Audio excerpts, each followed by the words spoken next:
In developing yourself spiritually, many things can inspire you to extend or amplify your emotional intensities so that you can develop yourself to be greater and greater. The thing to worry about here is in developing your intensities, if you go too far away from your center, you could lose perspective. You can be so far unbalanced that you will lose your center, the essence of who you really are. Usually what happens in life, different things, some people will call it nature providing these obstacles that we have to get over, or challenges in life that we have to learn to evolve and grow from.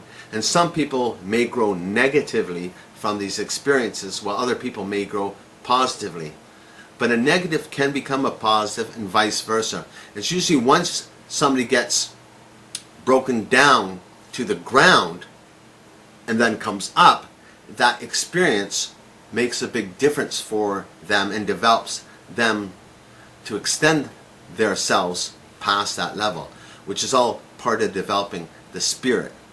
Some people in martial arts, they call it, let's say, a warrior spirit. Somebody who has the spirit to fight further and further. Some people might give up on life without much of a fight.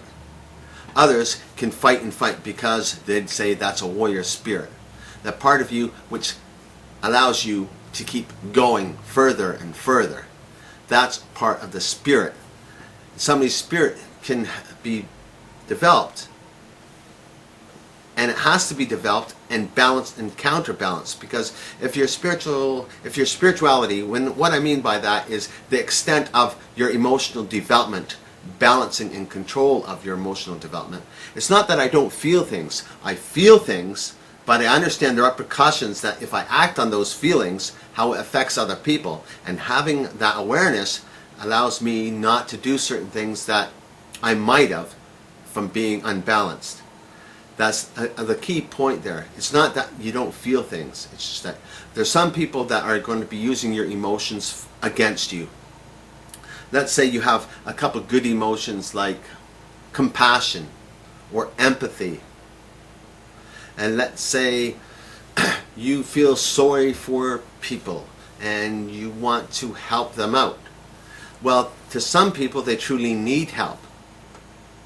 But on the other hand, there's negative energies, like people that know, hey, I can rely on the sympathy of other people so that I never have to work for myself. I can just go down to the corner and whine and cry that I'm going through hard times. But there's some people that do that probably do about $100,000 a year worth of drugs. And they're pleading with people, their case against people who are struggling sometimes to support their family, and they're only making $40,000 a year between their family, and they got 2 or 3 children that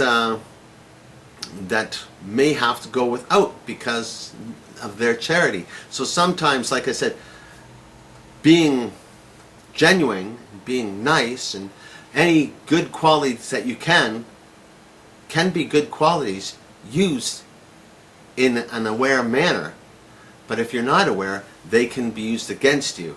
In some religious tones, there's a quote, I believe, that says, the road to hell was paved with good intentions.